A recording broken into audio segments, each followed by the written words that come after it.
चलो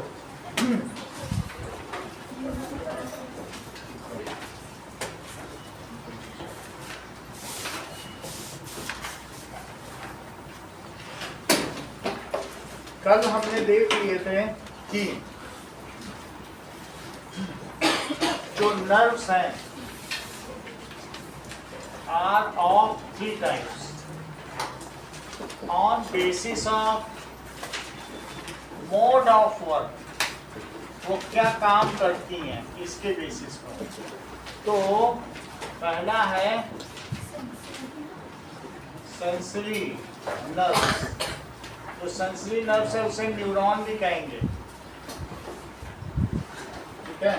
तो चाहे नर्व सेल बोलो या न्यूरॉन। दूसरा कौन सा है? तो सेंसरी नर्व्स क्या होती है? ये हमारे बॉडी में ब्रेन है। तो ब्रेन ऐसा फोल्डेड स्ट्रक्चर है, और ब्रेन के साथ और क्या है बोलो?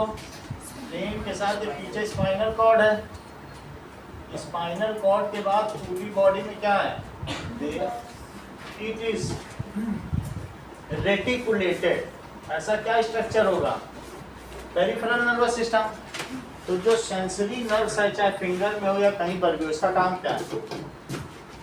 It transmit message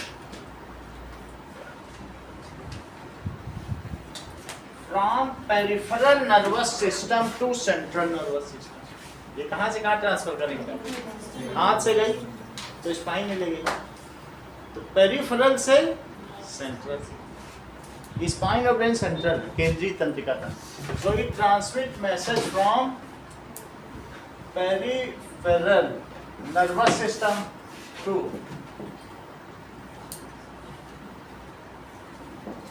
central nervous system.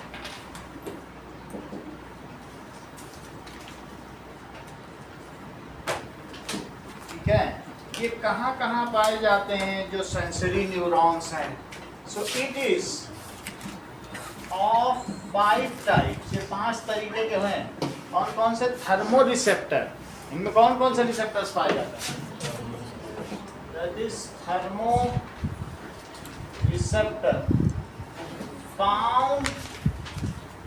इसमें सबसे ज़्यादा तो हैंड, हाँ, ये जो 4 लिम्स और हाइंड लिम्स में है, फिर भी पूरी बॉडी में है। कहीं पर भी अगर हीट टच हो जाए तो हम हटा देते हैं। So found underneath skin.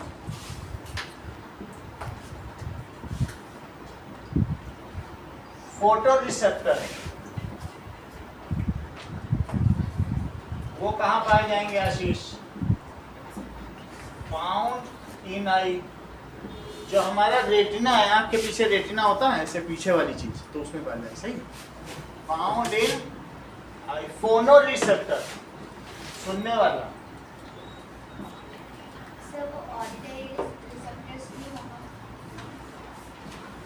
Auditory receptors बोल सकते हैं, फोनो रिसेप्टर्स भी गूगल में लिखा हुआ। रिसेप्टर्स में फोनो receptor.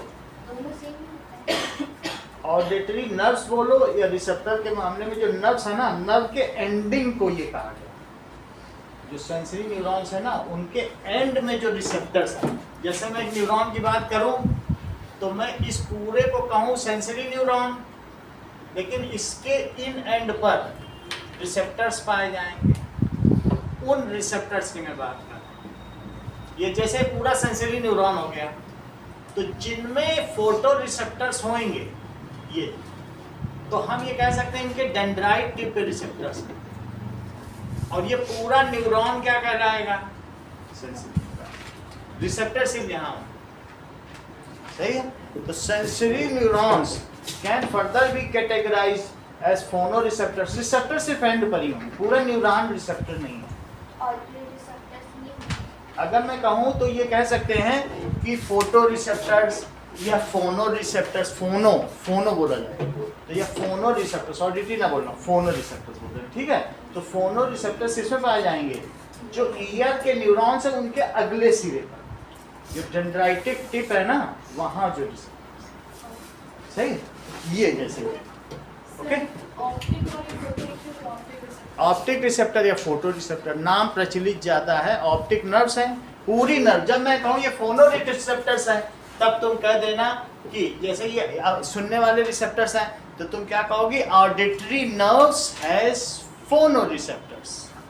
Optic nerves has photoreceptors. इसी तरीके से जो हमारी बॉडी में है तो सेंसरी नर्व्स जो इसके नीचे की होगी एज थर्मोरिसेप्टर्स, वो सेंसरी नर्व्स है या और कुछ भी हो, टेम्परेचर जो सेंस करने वाले, ऐसे ही गस्टेटरी नर्व्स हैज गस्टोरिसेप्टर्स. इसी तरह से olfactory nerves has olfactory receptors. Olfactory में वही बात. तो ये बोलो थर्मोरिसेप्टर्स हो गए. फोटोरिसेप्टर्स किसमें होगा? Found in I in optic nerves. किसमें पाया जाएगा? पूरे नर्व का क्या नाम? Optic nerves. अब आगे पाए जाने वाले रिसेप्टर्स का क्या नाम? सही. तो इन ऑप्टिक नर्व. और ये बोलो ये फोनोरिसेप्टर्स किसमें पाए जाएंगे? Found in year. फोन का मतलब क्या होता है? सुनना. इन कहां पर? That is auditory nerves. और चौथा क्या है? Gustatory receptor.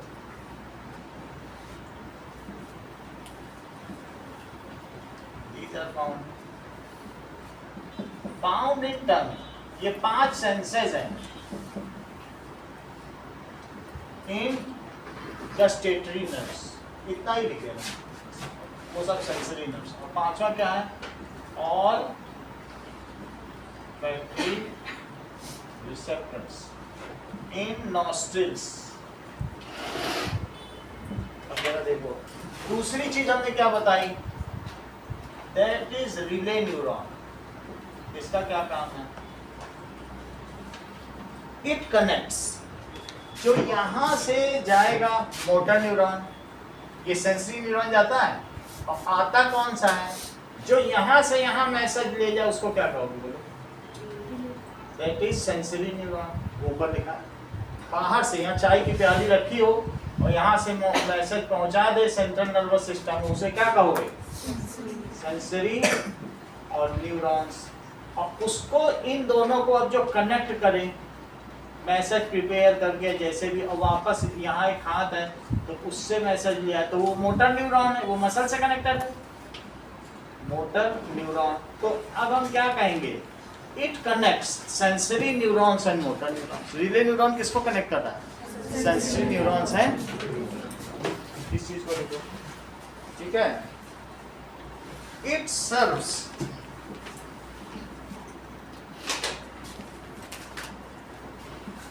As linkage. ये लिंकेज है between sensory neurons and motor neurons. और ज्योत्सना ये कहाँ पाए जाते हैं? These are found in, बोलो, एंड ब्रेन. ब्रेन तो पूरी इसी से भरी हुई है. So these are found. ये कहाँ पाए जाएंगे बताओ? स्पाइनल कॉर्ड में होंगे. स्पाइनल कॉर्ड में तो होगा ही. ब्रेन तो पूरी भरी है मिलियन से. उसका काम ही है, जैसे ऑफिस ना हो सचिवालय दिल्ली में, बड़े बड़े आईएएस अफसर का गढ़ हो, तो वहाँ आईएएस अफसर ही ऐसे जिले में एक होगा, लेकिन सचिवालय में 1000 होगा. सही है. तो इस तरीके से these are found in spinal cord and. हाँ बोलो. बिटवीन के पीछे का लिखा इधर इधर लिंपेज है. अभी लिंकेज, ये उनके बीच में लिंकिंग करा देगा. So these are found in spinal cord and brain. तीसरे न्यूरॉन्स कौन से हैं? These are motor neurons.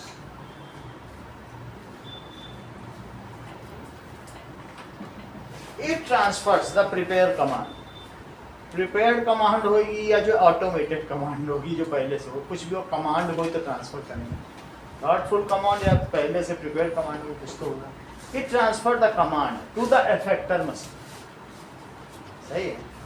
It transverse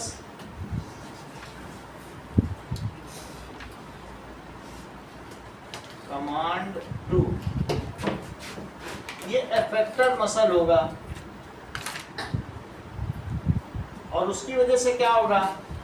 ठीक है, जो आउटसाइड से एक रिस्पांस के तौर पर आपको दिखेगा, हाथ हट गया, तो जब इफेक्टर मसल पे जाएगा and produce response, effector muscle पे जाएगा कोई मैसेज तो क्या रिस्पॉन्स नहीं होगा, ठीक है, and ultimately response is produced.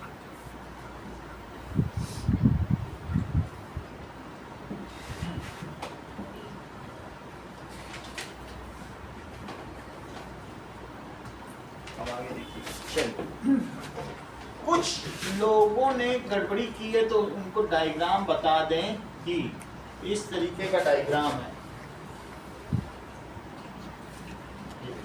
तो ये क्या है, दिस इज नर्व एंडिंग।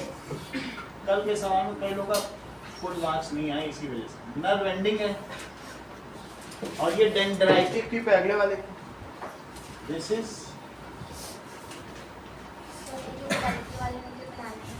नहीं बनाना था, मैं बता रहा हूँ, समझ में नहीं लिखने में गलती हुई वो मैं बता रहा हूँ।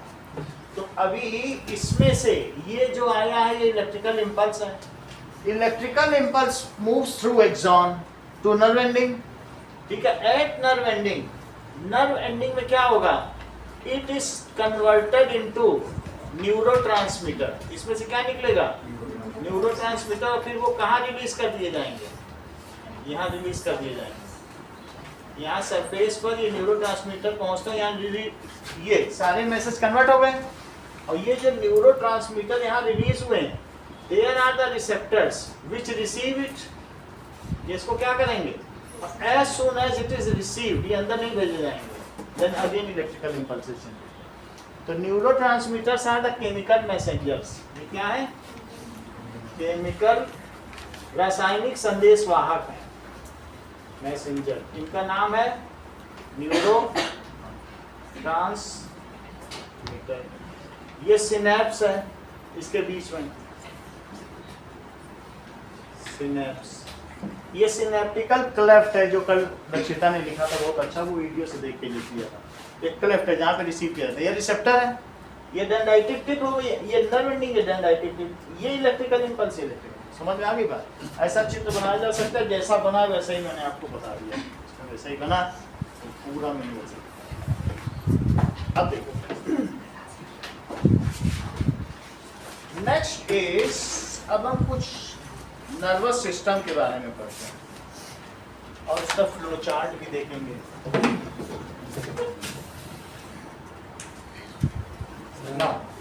ह्यूमन नर्वस सिस्टम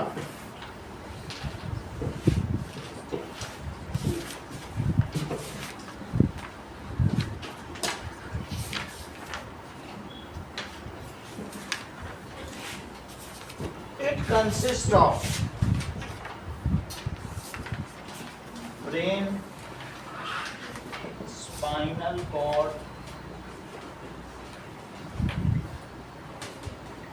ब्रेन तो आप लोगों को मालूम है, मस्तिष्क कहते हैं इसको, मेरु रज्जु कहते हैं। मेरु का मतलब क्या होता है, हड्डी से बनी हुई रज्जु को। ऐसी रस्सी, रज्जु तो तुम समझती हो ना, रस्सी को कहते हैं, जो चारों तरफ से किससे ढकी हुई है, मेरु से, सही है। तो मेरु रज्जु, और उसके ऊपर जो ये चीज है बोन, इसको कहते हैं मेरुदंड, स्पाइनल कॉर्ड की जो बोन्स, सही। तो तीन चीजों से मिलकर हमारा सेंट्रल नर्वस सिस्टम बना है, brain, spinal cord and nerves. ये सारी तीन तरीके के नर्व्स हैं, तीन चीजें मिलकर। तीसरी कौन सी है, and nerves.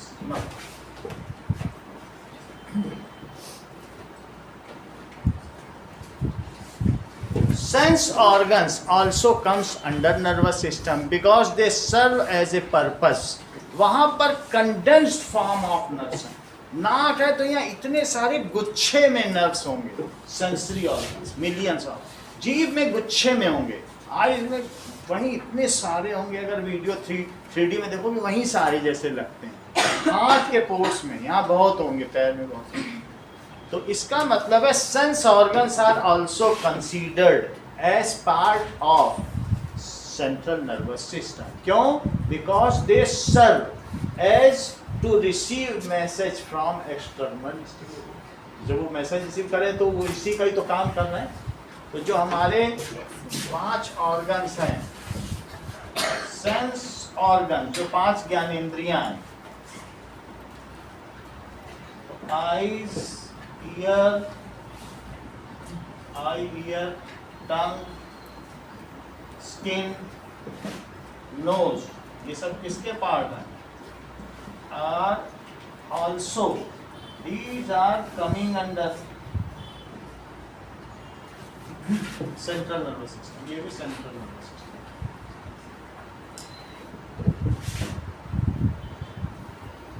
As these receive message from external stimuli,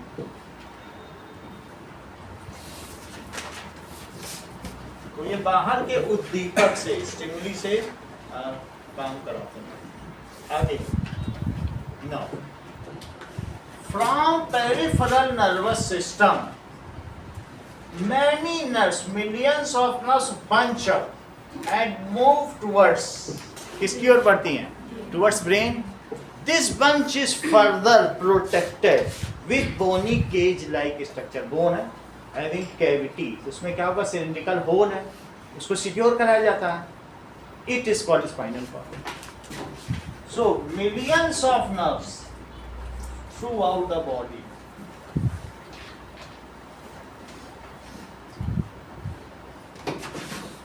From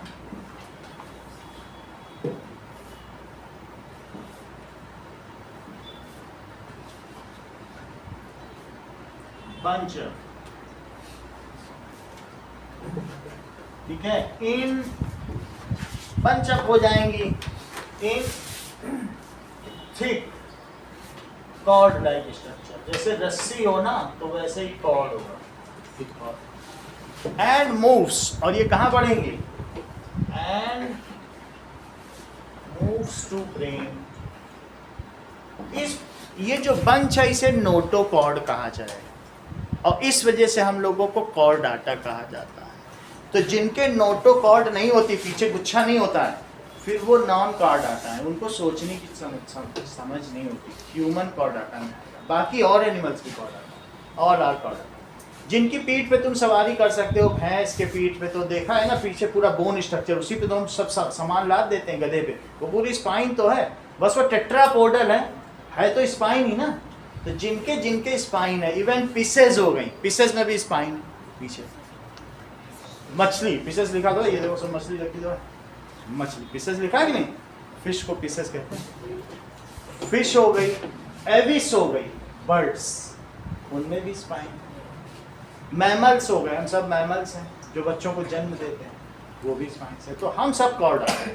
कहने का मतलब है हम लोगों में नोटोकॉर्ड है, और उससे हम सोच समझ सकते हैं, उसी से सोच समझ सकते हैं, नर्वस सिस्टम. तो इट मूव्स टू ब्रेन. ये जो बंच है, this bunch of nerve is called notochord and it is kept under bony cover, so combined it is called. This bunch is called, इसे क्या कहेंगे?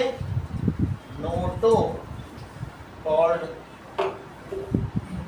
और इस वजह से ये नोटोकॉर्ड है. सो वी आर कॉल्ड, हम क्या कहलाते हैं? कॉर्डाटा. जो कॉर्डाटा, एनिमेलिया, एनिमेलिया सब कॉर्डाटा है. देख लो, जो एनिमेलिया है, जब मैं एनिमेलिया कह रहा हूँ तो तुम कॉर्डाटा समझो, और जब मैं कॉर्डाटा कह रहा हूँ तो तुम 5 चीजें समझो. कौन कौन सी? तो कॉर्डाटा में CORD नहीं, कॉर्डाटा में H नहीं होना चाहिए, कॉर्डाटा. ठीक है, तो इसे क्या कहेंगे? कॉर्डाटा. कॉर्ड से बन गया. तो पहला क्या बताइए? पिसेज. दूसरा क्या हुआ? एम्फीबियंस. तीसरा क्या हुआ? रेप्टाइल. और चौथा क्या हुआ? एविस. और पांचवा क्या हो गया? सबसे पहले सबसे ज्यादा समुद्र था, 90% क्या था? पानी था. लेकिन जब वहाँ झगड़ा होने लगा खाने पीने को लेके, तो फिशेस बाहर आ गई. कुछ कहने लगी हम वहाँ नहीं रहेंगे, हम बाहर आ जाएंगे, क्योंकि खाने की समस्या है. तो बाहर आने पे तब भी उन्हें अंडे देने के लिए जाना पड़ता था. फ्रॉग पानी में ही अंडे देता है, अपने लार्वा कहाँ देता है? तो जो दोनों में रहे उसे कहेंगे एम्फीबायोस. एम्फी का मतलब बोथ, जैसे आपने देखा था ना एम्फोटेरिक, एम्फो का मतलब हमेशा बोथ होता है, जो एसिड भी हो बेस भी हो तो उसे एम्फो या एम्फी कहते नहीं है। तो उसी तरीके से एम्फोटेरिक, तो यहाँ पर भी एम्फीबियन है। तो फ्रॉग हो गया, पहले फिश थी बाहर आ गई लेकिन अंडे देने वहाँ जाना पड़ा लार्वा देने, तो फ्रॉग हो गए। कुछ ऐसे हो गए बहुत ही आगे निकल गए, सरकते हुए सरीसृप, रेप्टाइल, रेंगते हुए क्रीपर्स। रेप्टाइल्स कौन होते हैं? क्रीपर, जैसे क्रोकोडाइल हो गया, लेजर्ड हो गया, ऐसा हो गया।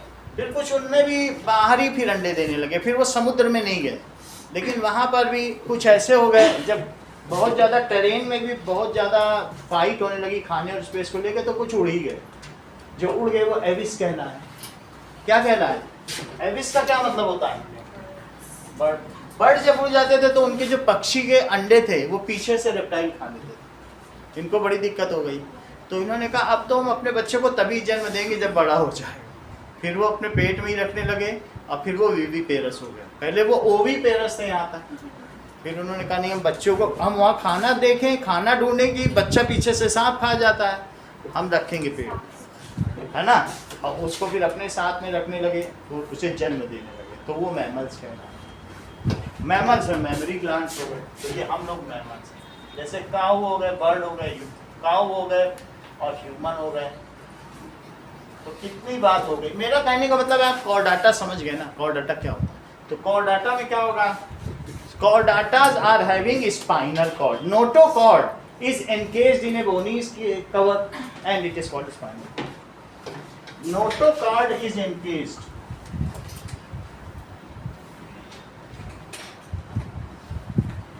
in bony cage. It is called spinal cord. फिर भी आप लोग मेरू रज्जु ना कहो तो रीढ़ की हड्डी से इसे जान बस। मेनली क्या है? मेरू रज्जु जो बोलना चाहिए जिन्हें मालूम हो, नहीं तो और उसको कहते हैं रीढ़ की हड्डी। जो बीच की ब्रेडेड लाइक स्ट्रक्चर है उसे मेरू रज्जु कहेंगे, और बोन के साथ मेरू दंड। बोन हो गया ऊपर से। अब आगे की बात समझो। हम लोग ये समझेंगे हमारा जो सेंट्रल नर्वस सिस्टम है आखिर में वो है क्या, उसका फ्लो चार्ट क्या। ये तो तुम्हें पता चल गया स्पाइनल कॉर्ड है। Ultimately this bunch of nerves goes to brain. किसके लिए जाती हैं? That is for analysis. वहाँ पे एनालिसिस ऑफ डाटा, और एनालिसिस के बाद क्या होगा? Reconciled with the previous data. पहले क्या हुआ था, हमने क्या किया था जब हाथ पड़ गया था गर्म चीज़ पे, उससे रिकनसाइल किया जाएगा। and the preparation of command and execution of command to the effector muscle, ये सब काम ब्रेन में होंगे। तो जब ये वहाँ पे जाएगा तो ब्रेन भी एक हिस्सा है। इट इज़ अ सोफिस्टिकेटेड काम।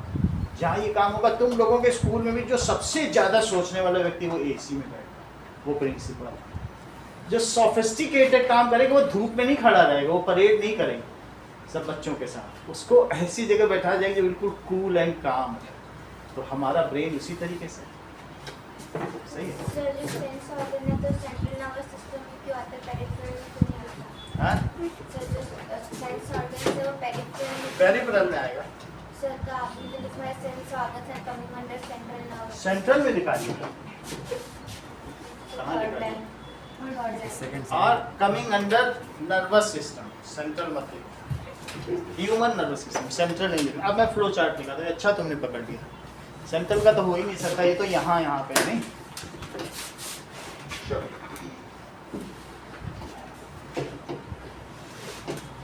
अब आगे देखिए, तो ब्रेन भी हमने देख लिया कि ब्रेन में जाएगा।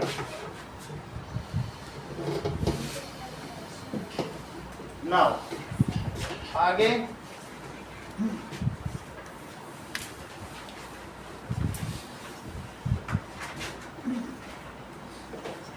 सो दिस जो नोटोकॉर्ड किसमें एंटर करेगा? Notochord enters. कॉर्ड का मतलब धागा होता है, धागा, ये बहुत मोटा धागा, उसको कॉर्ड कहते हैं। तो that is notochord enters into brain there जो इंफॉर्मेशन हुई, जो अभी अभी इंफॉर्मेशन आई है, इंफॉर्मेशन रिसेंटली सेंड, अभी अभी भेजी गई है, सेंड इज एनालाइज्ड, उसकी एनालिसिस होगी, फिर इसके बाद रिकंसाइल्ड। जो तुम बचपन से तुम्हारे में जो काम की इंफॉर्मेशन है वो इकट्ठी होती जा रही है, reconciled with previous data, reconciled with previous data. इसके बाद क्या होगा, a command is prepared,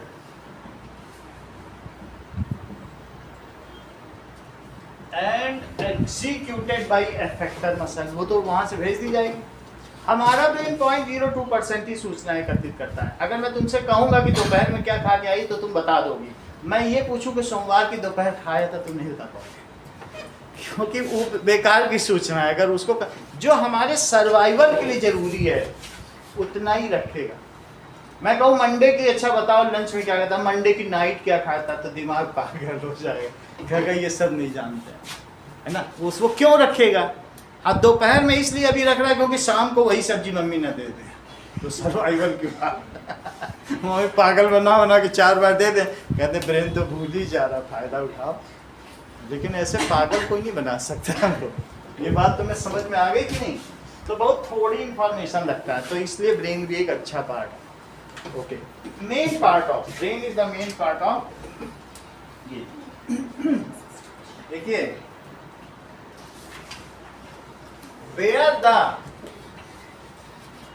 where thinking, अगर थिंकिंग हो गई, थिंकिंग प्रोसेस इज इन्वॉल्व,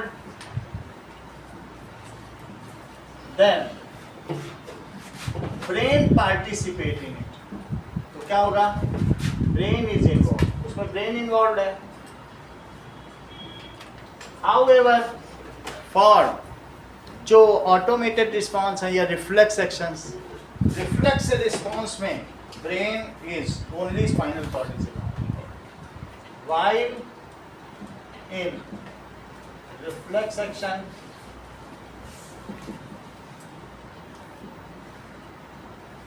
जब मैं स्पाइनल कॉर्ड कह रहा हूं तो इसका ये मतलब नहीं समझना कि स्पाइनल कॉर्ड ही इन्वॉल्व, या तो स्पाइनल कॉर्ड इन्वॉल्व होगी और ब्रेन। ऐसा क्यों कह रहा हूं, इस क्योंकि अभी तुमको याद होगा परसों उन्होंने प्रैक्टिकल किया था प्रदीप शर्मा ने, कि उनके आंखों के सामने हाथ रखा था, तो उसमें जो आंखें ब्लिंक कर गई थी और प्यूपिल छोटी हो गई। इस चीज़ को प्रदीप शर्मा ने नोटिस किया कि देखो हमारे ऐसे करने से या करने से ब्लिंक हो गई आँख, या ज़्यादा लाइट डाली तो आँख छोटी हो गई। इस केस में स्पाइन का क्या काम, तो इस केस में जो ओवर है यानी ये थोरैक्स कहलाता है। नेक को क्या कहते हैं, थोरैक्स से ऊपर की कोई भी चीज़ है, कोई ऐसे बोल दे तो इधर देख लिया उधर देख लिया, ये सब अचानक के रिस्पॉन्स। स्नीजिंग हो गई, कफिंग हो गई, आंखों की ब्लिंकिंग हो गई, आंखों का प्यूपिल का छोटा होना हो गया, इन सब में कौन इन्वॉल्व है, that is brain is involve. While moving away hand from hot body, तो इसको ऐसा कौन कौन सी चीज में कौन इन्वॉल्व है, in sneezing, coughing, blinking of eye, और चौथी चीज and that is size change of pupil. आंख में भी अगर तुम लाइट डालो या कम डालो तो उससे भी इसमें ये जो काली पोर्शन है ना भी इसमें प्यूपिल, ये विंडो ही तो है अंदर पे, तो that is pupil size regulation. इन सभी चीजों ओनली ब्रेन इज इन्वॉल्व, इसमें स्पाइन का कोई काम नहीं। ब्रेन इन्वॉल्व, सर जो ऊपर जो नेक होता है उसके ऊपर वाला ब्रेन करता है, उसके नीचे स्पाइनल कॉर्ड, यहाँ नेक से नीचे स्पाइन, तो रिफ्लेक्स एक्शन अगर उसमें दोनों से होते हैं। एक हमारे यहाँ पर ऐसे अलग अलग है, प्रोस्टीरियर लोब, एंटीरियर लोब, ठीक है, टेम्पोरल लोब, ऑक्सीपिटल लोब, तो अलग अलग हिस्सों में एक यहाँ पर ऐसा भी पोर्शन है जो रिफ्लेक्स एक्शन के लिए बना है, तो उसका काम बिना सोचे समझे वो बाईपास है, उससे सीधा रिले न्यूरॉन से फटाक से एक्शन। तो वो थॉटफुल प्रोसेस के अलावा भी यहाँ एक चीज़ रखी गई, कि ऊपर के रिफ्लेक्स सेक्शन को वो देख ले, नीचे का वो देख ले, वो उसका काम कुछ ये सब नहीं होता, प्रोसेस नहीं, सही है।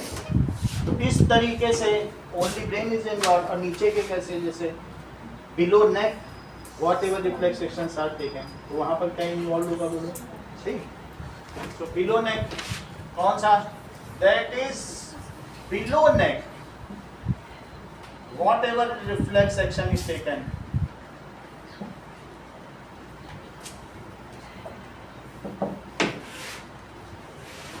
ठीक है, only spinal cord is involve. Spinal cord involve है, लेकिन बाद में मैसेज तो ब्रेन को देना ही पड़ेगा ना, क्योंकि मास्टर ऑर्गन है वो इसका, सेंट्रल नर्वस सिस्टम, वो नर्वस सिस्टम का ऑर्गन है मुख्य। तो जो हमारा नर्वस सिस्टम है वो दो तरीके का है।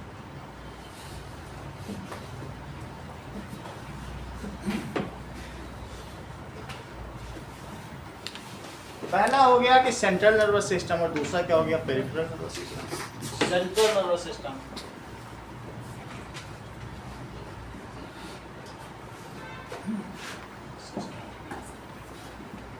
और दूसरा है पेरिफेरल नर्वस सिस्टम, ठीक है। अब देखो, केंद्रीय तंत्रिका तंत्र और परिधीय तंत्रिका तंत्र, परिधि में जो चारों तरफ, तो इससे पेरिफेरी में हो गया। अब इसमें दो तरीके से, एक ऐसे भी रिस्पॉन्स होते हैं जो हमारे में ऐसे होंगे कि इनवॉलंटरी एक्शंस, एक होता है वॉलंटरी एक्शंस, हमारी बॉडी में जैसे दिल का धड़कना हो गया, बीटिंग ऑफ हार्ट हो गया, ऐसे ही ब्रीदिंग रेट हो गए, ब्लड तेजी से जाएगा कि धीमे से, बीपी, ब्लड प्रेशर हो गया, ऐसी कई चीज़ें। पेरिस्टैल्टिक मूवमेंट हो गया, पेरिस्टैल्टिक मूवमेंट भी तो चल रहा है, किसको क्या पता चल रहा है कि इसोफेगस में पेरिस्टैल्टिक मूवमेंट चल रहा है, किसी को क्या पता चल रहा है, कुछ पता नहीं चल रहा। इवन इंटेस्टाइन में पेरिस्टैल्टिक मूवमेंट चल रहा है, पता चल रहा है कुछ। तो ये सब मूवमेंट कौन कराएगा, ये तो इनवॉलंटरी है, इसको ना आप रोक सकते हो, ना बढ़ा सकते हो, ना घटा सकते हो, लेकिन कुछ एक्शन है जैसे हाथ का उठाना, तो ये वॉलंटरी है। इस तरीके से जो पेरिफेरल नर्वस सिस्टम है वो दो काम करता है, एक इनवॉलंटरी नर्वस सिस्टम और एक वॉलंटरी। जो इनवॉलंटरी है उसे ऑटोनॉमस नर्वस सिस्टम, क्या कहेंगे, अपने आप हो रहा है, तो इसका क्या नाम है, ऑटोनॉमस नर्वस सिस्टम।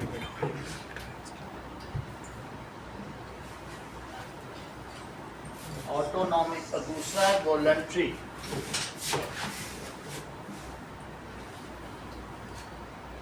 इनके बारे में हम देख लेंगे। ये इनवॉलंटरी एक्शन करता है, कैसे काम करेगा,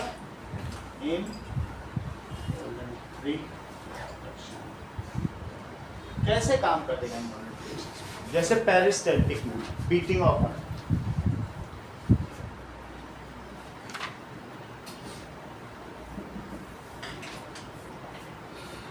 heart beat regulation, heart beat का जो रेट है वो भी रेगुलेट कराया जा सकता है, अगर तेज दौड़ रहा है, धीमे दौड़ रहा है, सो रहा है, तो रेगुलेशन ऑफ, ये सब इनवॉलंटरी एक्शन है। लेकिन कैचिंग, डांसिंग, वॉकिंग, ये सब तो वॉलंटरी है ना, ब्रिस्क वॉकिंग, स्लो वॉकिंग, ये सब क्या, तो कैच करना, डांस, वॉक या और भी कोई काम करना। फिर इसमें ऑटोनॉमिक में सिंपैथेटिक एंड पैरासिम्पैथेटिक की वो आ चुका है एक बार, अभी 2 साल पहले, तो वो भी बता देंगे। वो दो और इसके डिविजन्स हैं, एक सिंपैथेटिक है और दूसरा क्या है, पैरा।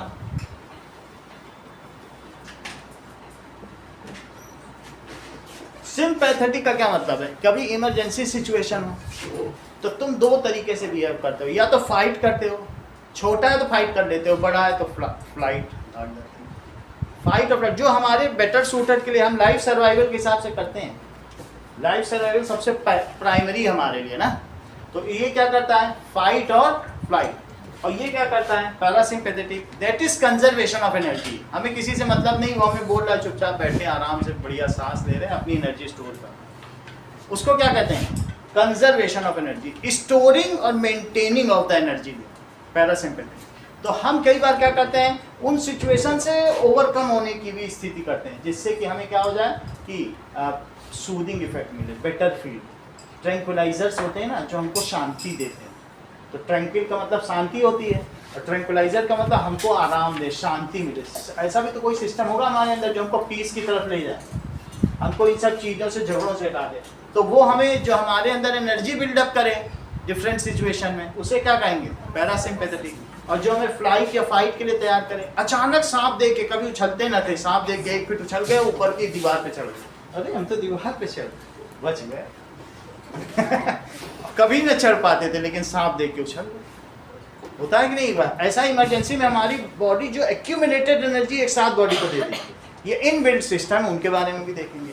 तो ये सिचुएशन कौन सी हुई कनिष्का, दैट इज फाइट और फ्लाइट, और ये क्या है, that is coming out of emergency situation and that is restoring energy level. तो इन सब के बारे में देखेंगे, फाइट और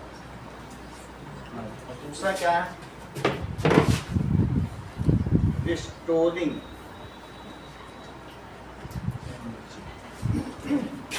चलो ओके, सबसे पहले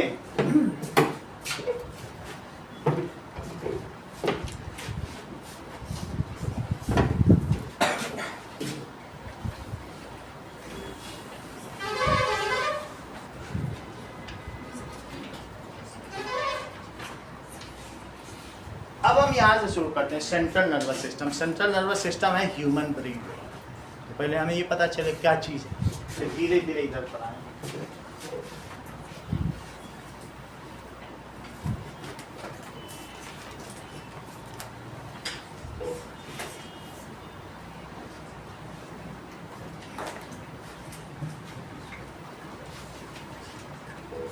ना अब देखिए,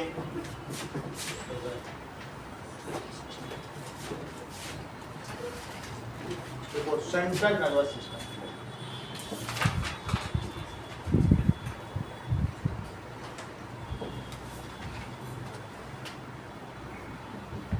it consists of human brain and spinal cord. It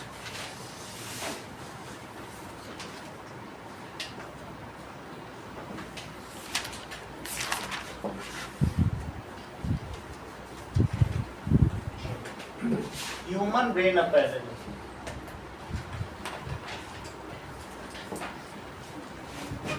human brain जो हेल्दी एडल्ट मेल है उसमें 1.4 kg का होगा, और जो फीमेल है 1.2 kg से 1.3 kg का होगा। तो स्त्रियों में ये 1200 से 1300 ग्राम का है, जबकि पुरुषों में 1400 ग्राम का है। ज़्यादा वजन से ज़्यादा दिमाग की बात नहीं है, बस ये ऐसा वजन है, सही, इसमें ऐसा कुछ नहीं है। चलो ना, अब देखिए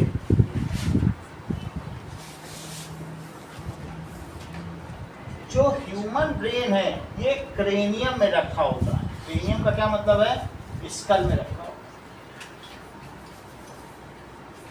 है। It is encased in cranium. Cranium का दूसरा नाम क्या है, स्कल। स्कल एक बोनी केज है, बोनी कवर है, प्रोटेक्शन है, जिसमें ये रखा होगा। जैसे कि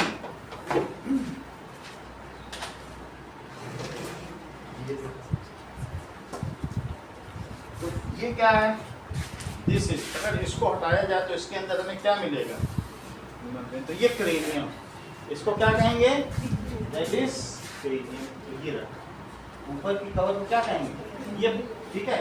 तो अब देखो, दिस इज क्रेनियम, इसे में रखा, फिर निकाला भी जा सकता है, तो ये निकल जाए, ऐसे निकल जाए, ये देखो। फिर इसको बाद में देखेंगे, लेकिन अभी ये इस तरीके से निकल, ओके। तो इसमें ये रखा होगा, ठीक है, हाँ ये क्रेनियम। तो bony cage in which brain is encage, उस बोनी केज को जिसमें ये रखा है उसे हम क्या कहेंगे, इस बोनी केज, ये देखो, इस बोनी केज को क्या कहोगे, दैट इज कॉल्ड क्रेनियम। ठीक है, बोनी केस को क्या कहोगे?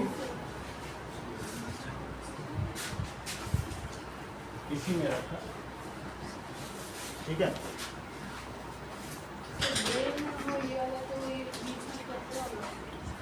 ये अच्छा होता है। अब इस चीज को देखें, इसको बोलते हैं ये जो भी है यही क्रेनियम या स्कल, इसको क्या कहते हैं? स्कल भी नाम है इसका। क्या स्कल का क्या मतलब नाम होता है? खोपड़ी। जब मैं स्कल कह रहा हूं तो उसको हिंदी में क्या कहेंगे? खोपड़ी। तो कोई कहेगा कि अगर खोपड़ी फोड़ देंगे दिमाग तोड़ देंगे, तो पहले वो खोपड़ी फोड़ेगा फिर दिमाग तोड़ेगा। ऐसे कहते नहीं हम लोग आपस में? तो आप बोलोगे खोपड़ी फोड़ देना दिमाग मत तोड़ना। दिस इज ये स्कल क्रेनियम और this is brain. So brain is encased inside skull की बात में सोच रहा है कि जो आउटसाइड है इसको मालूम क्या दिखाया गया है? क्रेनियम लिखा होता है, ठीक है कि नहीं? क्रेनियम का दूसरा नाम क्या दिया है? That is skull. अब आगे देखो, अभी देखो मोनिका ने नई बात बताई। बोले अगर जैसे ऐसे तो हम दौड़ते रहेंगे तो जो हमारा अंदर का ब्रेन है वो स्कल से टकराता रहेगा। सही है, मोनिका ने बहुत अच्छा पॉइंट बताया। इसका मतलब क्या है कि इसके अंदर में 3 लेयर्स हैं, 3 मेनिंजेस हैं, 3 लेयर्स हैं और उनके बीच में सेरिब्रोस्पाइनल फ्लूइड भरा है। जरा समझो कि एक बैलून के अंदर पानी भर दो थोड़ा सा, और फिर बैलून फुला दो, फिर पानी भर दो, फिर बैलून फुला दो, फिर पानी भर दो, फिर बैलून फुला दो, और फिर ब्रेन डालो। तो अब जब ब्रेन टकराएगा और बीच में 3 लेयर में पानी भरा है तो क्या सीधे टकरा पाएगा? धीरे धीरे धीरे धीरे पानी हटेगा, फिर ऐसे फ्लोट कर रहा है, टकराता भी नहीं। मान लो कोई सर पे भी मार दे तो ब्रेन को जर्क नहीं लगेगा, क्योंकि कोई चीज पानी में तैर रही हो, 3 लेयर्स है। तो उन 3 लेयर्स को क्या कहते हैं? मेनिंजेस। क्या कहते हैं? ये 3 मेम्ब्रेन्स हैं, इन्हें क्या कहेंगे? और इनके बीच में क्या भरा है? Cerebrospinal fluid. ये 3 लेयर। तो इन 3 लेयर्स के बीच में सेरिब्रोस्पाइनल फ्लूइड भरा है।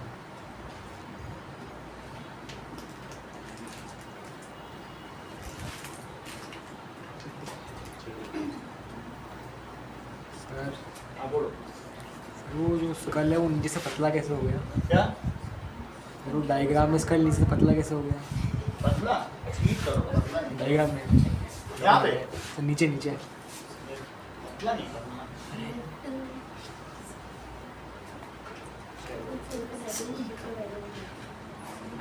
ठीक है, और कैसे पतला होगा वो देख लिया जाएगा।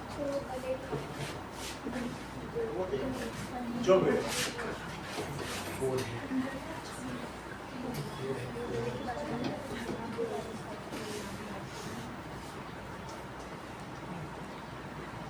अगर ये फ्लूइड, जैसे हम ज्यादा रात तक अगर जागते हैं तो ये फ्लूइड धीरे धीरे सूख जाता है, और सूख जाने पर दिमाग में बहुत तेज दर्द होता है। सेरिब्रोस्पाइनल फ्लूइड सूख जाएगा अगर रात को आप 11 बजे 12 बजे तक जाग रहे हैं, तो फिर उस समस्या को क्या कहते हैं बताओ? मेनिंजाइटिस। तो हम लोग आपस में बात करते हैं, अरे उसको तो मेनिंजाइटिस हो गया, वो 1 बजे तक मोबाइल देखी, बोलते हैं मेनिंजाइटिस। फिर बहुत तेज दर्द होता है, फिर वो बच्चा दिन भर रात भर खीरे खाता। तो ऐसी स्थिति में धीरे धीरे स्पाइनल फ्लूइड सेरिब्रोस्पाइनल फ्लूइड थोड़ा रिकवर करे तो कर। मेनिंजाइटिस का मतलब है ये लिक्विड अगर सूख गया तो जरा सा तुम हिलोगे, टकरा गया क्रेनियम से, ऐसा होगा। नहीं समझ आई बात क्या? क्योंकि अब सूख गया लिक्विड, अब तो ब्रेन टक टक टक कर मारेगा। ये चीज है, ये मोनिका सब जानती है ना। आगे की बात सर, फिर हम लोग जब चलते होंगे फिर तो दर्द भी दर्द कैसे करेगा? आप अच्छी नींद ले रही हैं तो सेरिब्रोस्पाइनल फ्लूइड आपका सूखा नहीं है, लेकिन जिसने इसको बीमारी तो बीमारी होगी तो उसमें ये लिक्विड कम हो गया होगा, तो कम होने से जितना ज़्यादा होगा फिर वो बीमारी बढ़ती भी जा सकती है ना। समझ आई बात कि नहीं? ये चीज़ है ना। दिस इज, इसको क्या कहा गया है जरा देखो, दैट इज मेनिंजेस। जो 3 लेयर है इट इज कॉल्ड मेनिंजेस, और इसके बीच के लिक्विड को क्या कहेंगे? सेरिब्रो स्पाइनल फ्लूइड, वही चीज ये जो फ्लूइड है ये आगे चल के स्पाइन तक भी जाए, वो पूरे में भरा एक ही फ्लूइड है, नीचे से ऊपर तक पूरा है, इसीलिए स्पाइनल। तो इसके अंदर सेरिब्रम है, इस वजह से इसे क्या कहा गया, सेरिब्रम। इसके अंदर एक फोल्डेड स्ट्रक्चर है, उस फोल्डेड स्ट्रक्चर को क्या कहा जाता है, दैट इज सेरिब्रम। अब जरा देखो यहां से यहां तक जो ब्रेन का मुख्य हिस्सा है, it has some folded structure.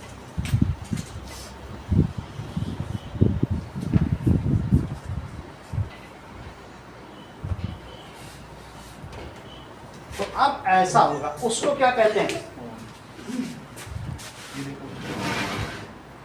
ऐसा स्ट्रक्चर, ये फोल्डेड। ब्रेन इज सब डिवाइडेड इनटू 2 लोब्स, इसमें 2 इधर के लोब हैं। जो लेफ्ट ब्रेन है वो राइट पार्ट को कंट्रोल करता है, और जो राइट ब्रेन है वो लेफ्ट पार्ट को कंट्रोल करता है। तो बीच में ऐसे दिखाया गया कि नहीं। सो ब्रेन में 2 हिस्से हैं, ये बीच में सही, इधर से एक लेफ्ट ब्रेन और एक राइट ब्रेन। चलो अब इसमें आप फोल्डेड स्ट्रक्चर देख रहे हो, इसमें क्या दिख रहा है, फोल्डेड स्ट्रक्चर। तो फोल्डेड स्ट्रक्चर, इसमें बहुत सारे मिलियंस ऑफ नर्व्स हैं, इसको आप ऐसे बना सकते हो, ज्यादा करने की जरूरत नहीं है। फोल्डेड है तो कैसे बनाओगे,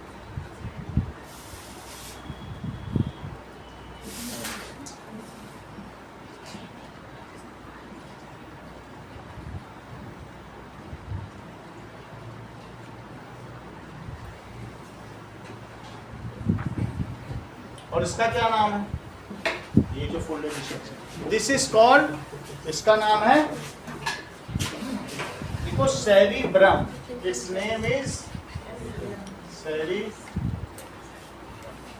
आगे देखिए, ब्रेन में ऊपर का हिस्सा तो सेरिब्रम आपने देख लिया, ये हिस्सा कौन सा है जो फोल्डेड स्ट्रक्चर, इसे क्या कहेंगे, सेरिब्रम, ये जो फोल्डेड स्ट्रक्चर। ठीक है, लेकिन नीचे भी कुछ चीजें हैं। तो ब्रेन के 3 हिस्से, कौन कौन से हिस्से बोलो, fore brain, mid brain, hind brain, कौन कौन से हैं।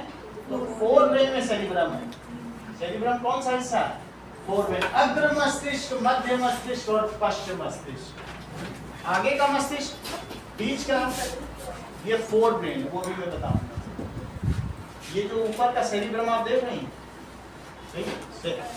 सेरिब्रम देख लिया ना आपने, ब्रेन का स्ट्रक्चर। अब आगे देखो, this is cerebrum, okay. Now ये हिस्सा सेरिब्रम है, इसमें 2 पार्ट्स हैं, इसमें से बीच में से खुल भी सकता है, तो खुल जाएगा तो इसके 2 पार्ट्स अलग अलग हो जाएंगे। इसके आगे टेक्सचर, ठीक है, इतना तो तुमने देख लिया। अब हम इसके अंदर की चीज देखेंगे, व्हाट इज इनसाइड इट। चलो ना, ठीक है, इसको पीछे बढ़ा दीजिए, देखिए तो हाफ पोर्शन अब मैंने पहले पीछे बढ़ा दी, आगे भी चीज हम रिकंसाइल करा देते हैं कि इसमें देखिए, दैट इज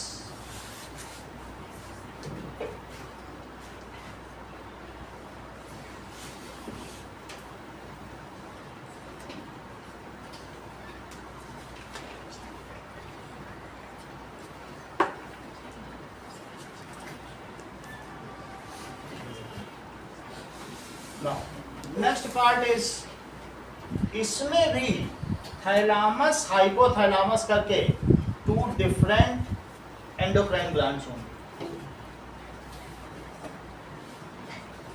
ओके।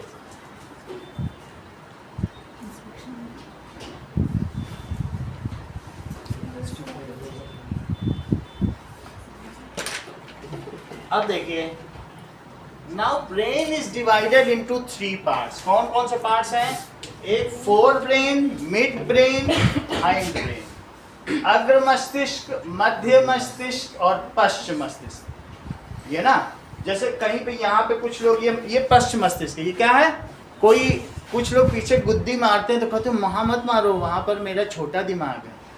बोलते हो कि नहीं? यहाँ गुद्दी कोई मारे तो आप लोग क्या कहते हो? वहाँ मत मारो, वहाँ छोटा दिमाग है, इसलिए। तो वहाँ भी एक मस्तिष्क है। चलो, ये जो हिस्सा मैंने आपको दिखाया है इसे क्या कहा गया है? Fore brain. इस पूरे क्रेनियम को क्या कहा गया? यहाँ से लेके यहाँ तक, दैट इज फोर। अब देखो मिड ब्रेन क्या है? ये जो बीच का हिस्सा है इसको मिड ब्रेन कहा गया है।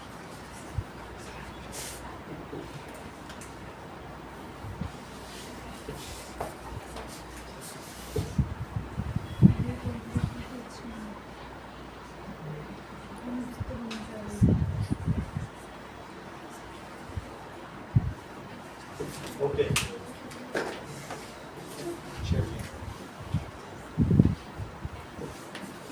This is mid brain. इसका क्या नाम है? यही है। इसके भी कुछ काम होंगे।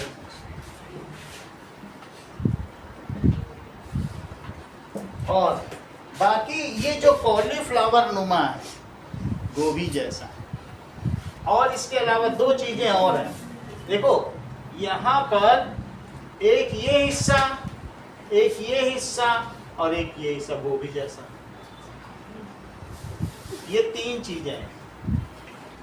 पॉन्स, मेड्यूला और सेरिबेलम। ये पॉन्स है, ये मेड्यूला ऑब्लांगाटा है और ये सेरिबेलम। तीन चीजें, ये तीनों मिलके क्या बना रहे हैं बताओ? जो आप क्या कहा जाता है। तो ये तीन चीजें क्या कहते हैं स्कूल में? हिंड ब्रेन बोलेगा तो हिंड ब्रेन बोलते। ये पॉन्स हो गया, ये क्या है बोलो? मेड्यूला। एंड दिस इज, इसको क्या कहेंगे? सेरिबेलम। और ये फाइनली कहाँ चला जाएगा? स्पाइनल कॉर्ड का ये जॉइंट है, यहाँ पे स्पाइनल कॉर्ड, उसका जंक्शन होगा। अब देखो यहाँ पर एक हाइपोथैलेमस होगी। ओके, तो हमारे किस किस चीज में कितना कितना सेक्रीट करना है, जूसेस, एंजाइम्स, कौन कौन से हार्मोन्स है, ये हाइपोथैलेमस तय कर देगा। और ये पिट्यूटरी ग्लैंड है। दो ग्लैंड यहाँ पर हैं। पिट्यूटरी ग्लैंड किसी को बढ़ा भी सकती, किसी को बाउना कर सकती, ग्रोथ हार्मोन रहती है। पिट्यूटरी ग्लैंड में क्या है? और वास्तव में ये दूसरे हार्मोन्स को भी कंट्रोल करती है। तो पिट्यूटरी ग्लैंड मास्टर ग्लैंड है और हाइपोथैलेमस ग्लैंड उसकी सेक्रेटरी है। वो बताएगी इतना दे दो, इतना ले लो। दो हैं, इनके बारे में हम आगे चैप्टर में पढ़ेंगे, अभी ज़्यादा पढ़ने की जरूरत नहीं है। बस ये जान लो इन दोनों से हार्मोन निकलते हैं। जो पूरी बॉडी के जितने भी हार्मोन है, 8-10 तरीके के हार्मोन हैं, उनका पूरा पढ़ेंगे। 8th में फिर पढ़ा था, फिर से रिवाइज करेंगे। तो अभी ये कौन सा बोलो? एक है हाइपोथैलेमस। हाइपोथैलेमस एक एंडोक्राइन ग्लैंड है, अंतःस्रावी ग्रंथि।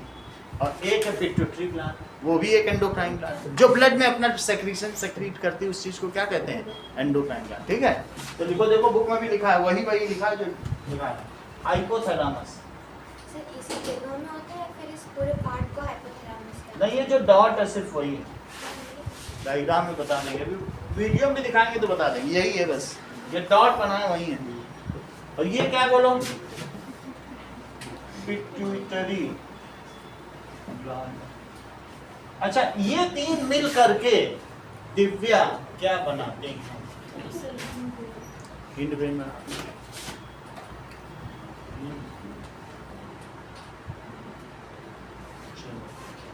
अब तुमको पूरी बात पता चल गई। ये लेवल डायग्राम ऑफ ब्रेन हो गया, that is cross section of brain हो गया।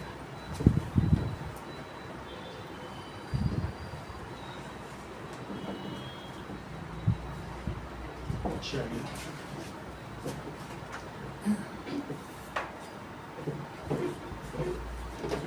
ओके, नाउ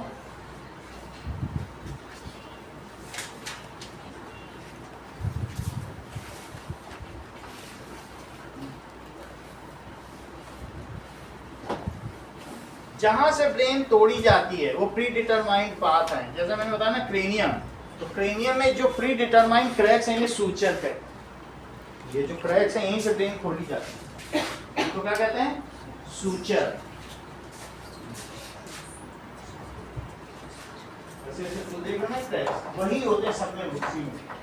अगर किसी का कुछ मोर्चरी में रिपोर्टिंग होता है कि पोस्टमार्टम किया जाएगा, तो यहीं से खोल के, तो इसी में ये फंस भी जाते हैं खांचे, इसको सिलना नहीं पड़ता, उसमें फंस जाता है। सही है, ये सूचर है। तो क्या कहेंगे? अलग अलग दिख रहे हैं ना, that is called suture. Pre determined पहले से क्रैक्स हैं, बाद में बंद हो जाता है। बंद जो खांचे में जैसे ब्लॉक्स नहीं होता वैसे फिट हो जाता है।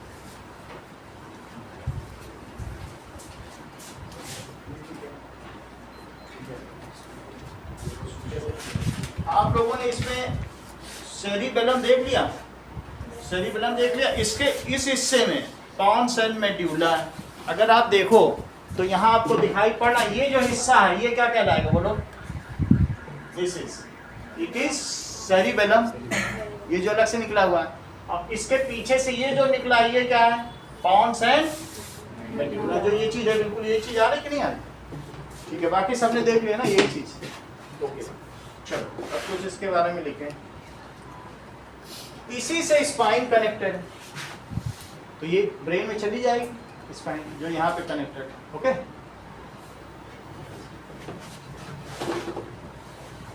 लिखे ब्रेन के बारे में।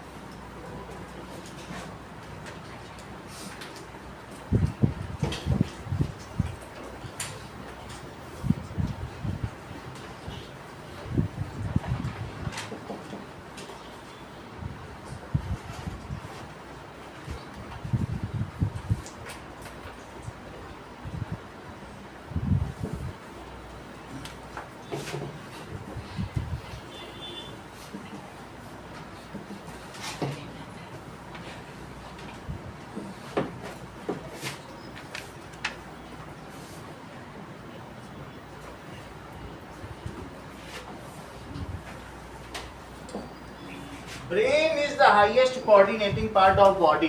अगर तुम्हारा हाथ मुंह के पास गया है और मुंह को खुलना है, तो इन दोनों मैसेज को ब्रेन ही लेगा। और ब्रेन किसको कमांड दे देगा? मुंह को कि खुलो। ये दो के बीच में मध्यस्थता का काम पता है, बिचौलिया।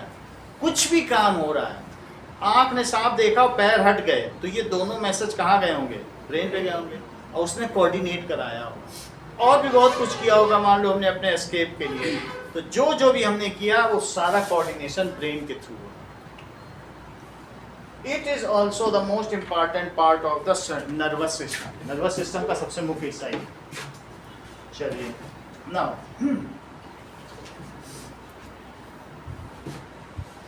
it is located inside bony case, that is called skull. इसको स्कल या खोपड़ी कहते हैं।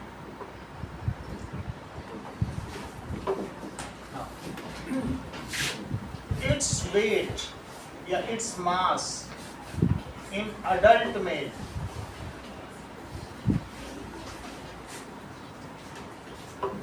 is 1400 gram and in adult female, sir हाँ बोलो, सर वो बॉडी केस होता है केज होता है? केस केस का सर केज होता है। अब केस ज्यादा, केज ये चीज केज हो जाएगी। ये जैसे होती है ना, ये केज है, रिब का केज होगा, इसमें जाल बने, और ये तो एक केस है, डब्बा। सही?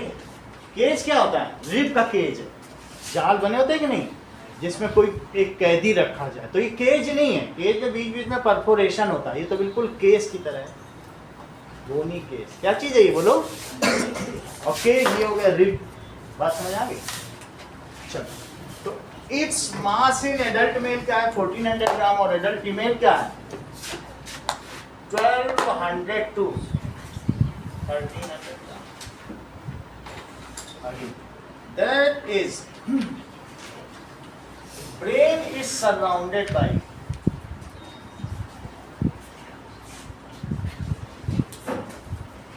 three membrane,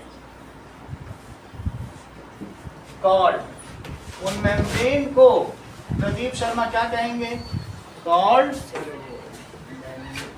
बहुत अच्छा, कॉल्ड मेनिंजेस।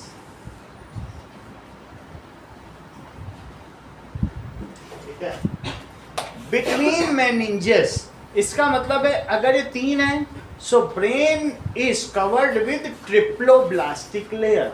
जहां 3 ब्लास्ट हैं तो उसे क्या कहेंगे? ट्रिप्लोब्लास्टिक। अगर 2 से कवर होता तो डाइप्लोब्लास्टिक। तो ये ट्रिप्लोब्लास्टिक हो गई लेयर। अब आगे देखो, between meninges there is a fluid, उसमें फ्लूइड बना है कॉल्ड सेरिब्रो। चूंकि ये सेरिब्रम के चारों तरफ है, इसका नाम क्या है? सेरिब्रम। तो सेरिब्रम के चारों तरफ है, इसलिए इसका नाम क्या पड़ गया? सेरिब्रो। और यही स्पाइन में भी जा रहा है, तो पूरा एक थ्रू आउट है, कहीं ऐसे टूटा नहीं, पूरे में एक ही बह रहा है। तो इसलिए इसका पूरा नाम क्या पड़ गया? Cerebro spinal fluid.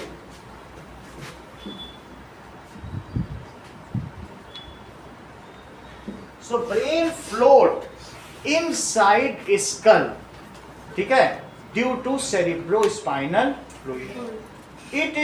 It also absorbs any shock in case of sudden movement of head. ये हेड का मूवमेंट होगा तो ये शॉक एब्जॉर्ब करेगा, क्योंकि 3 लेयर है, उनमें भी पानी भरा है, तो कहाँ टकरा पाएगा? टकरा पाएगा नहीं टकरा। तो इस तरीके से तो इट ब्रेन फ्लोट करेगा इन side school.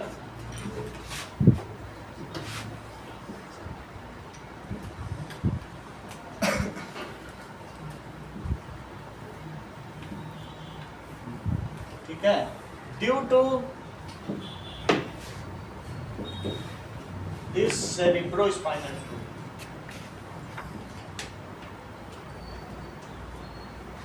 it absorbs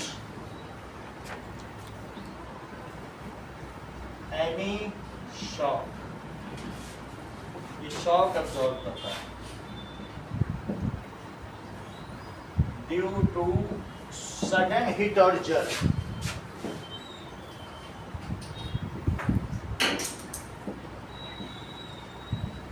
Now, bone is broadly divided into 3 regions. Brain कितने हिस्सों में डिवाइडेड है? Is divided into 4 brain.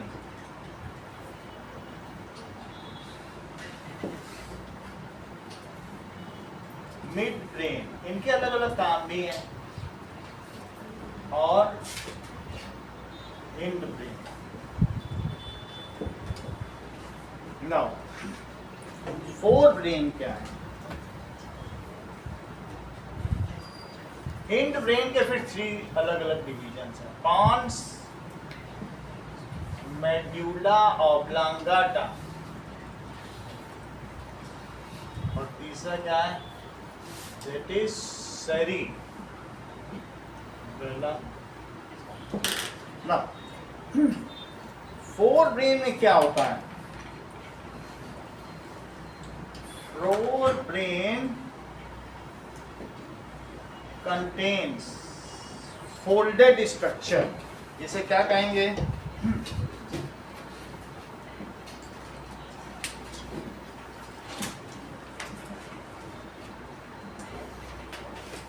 and which has millions of neurons, 1-2 neuron नहीं रहेंगे। and it is the main faculty, जैसे faculty नहीं होता staff, बड़े बड़े साइंटिस्ट का या प्रोफेसर, ऑफ थिंकिंग, एनालाइजिंग, ठीक है, storing the information, reconciling, processing, preparing the command, इन सब चीज़ों। विजुअली के लिए अलग है, विजुअल के लिए अलग है, ऑडिटरी के लिए अलग है, वो सब भी अब हम देखेंगे। तो इस तरीके से folded structure called cerebrum,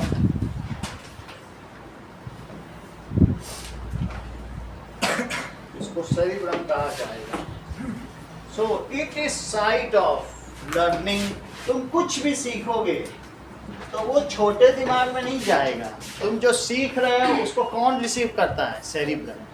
site of learning, it is site of learning.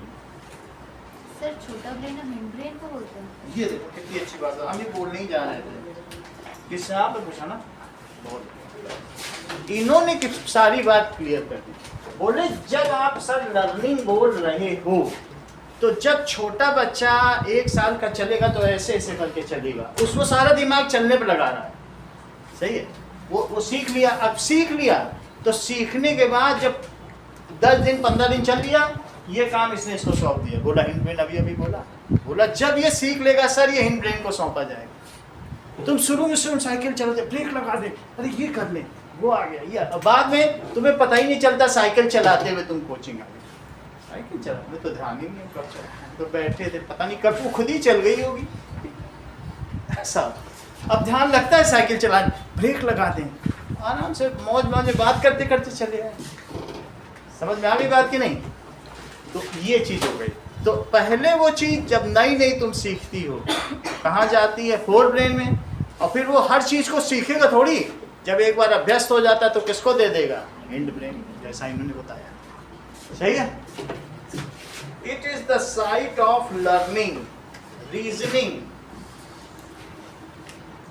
कई कई चीजों में हम तर्क शक्ति से भी कुछ काम करते हैं, नहीं ऐसा करना चाहिए वैसा करना चाहिए, 4 लोग बैठ जाते हैं तो अपना अपना निर्णय देते हैं। रीजनिंग, इंटेलिजेंस, तब ये इंटेलिजेंस भी होगा इसी में। अलग अलग इंटेलिजेंस है, सबका आईक्यू लेवल है। पर्सनैलिटी एंड मेमोरी, कैसे चलना है, कैसे बैठना है, एंड मेमोरी।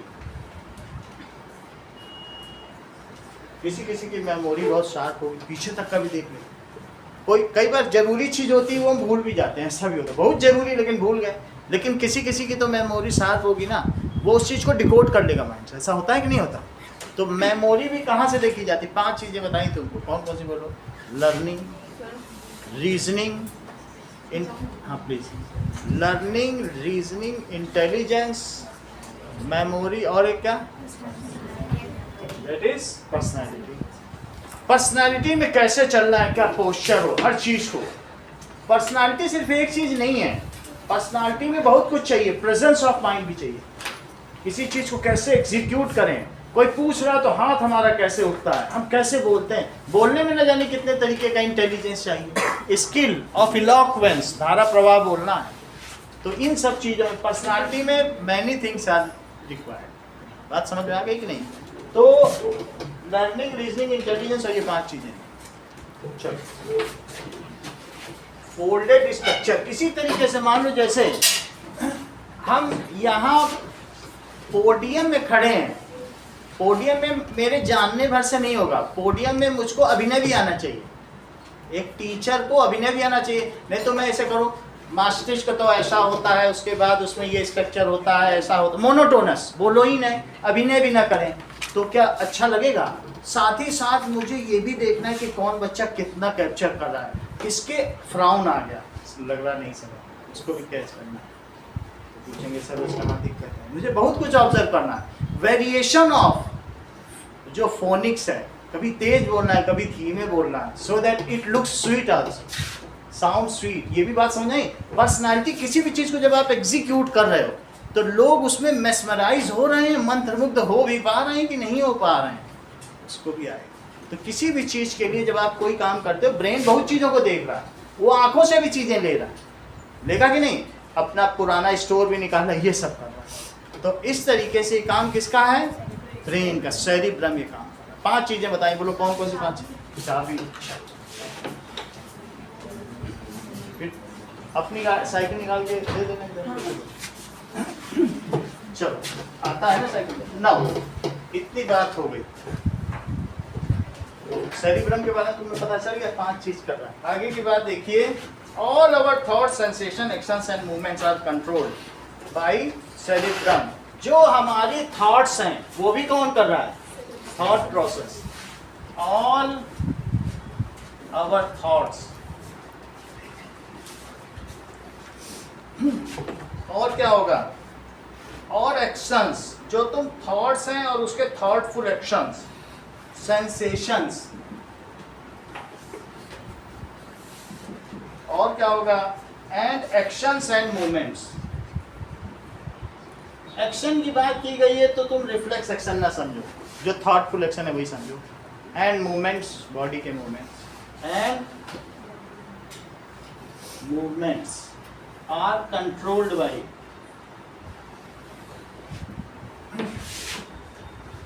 ये ब्रेन के द्वारा होंगे, it is cerebrum. Okay, next is, इसके लिए कई एरियाज होते हैं। सेरिब्रम भी फर्दर 3 डिवाइडेड है, फोर ब्रेन या सेरिब्रम।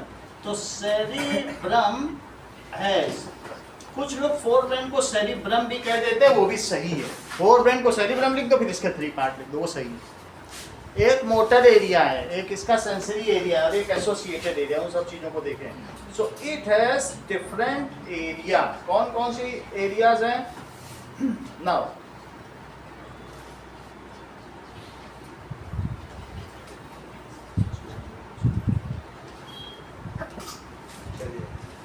Cerebrum has 3 areas. कौन कौन से? एसोसिएशन एरिया, दूसरा है सेंसरी एरियाज और तीसरा है मोटर एरियाज। 3 एरिया। पहला क्या है? एसोसिएशन एरियाज, दूसरा सेंसरी एरियाज और तीसरा। अब देखो पलक, तुमको कुछ चीजें बताएं।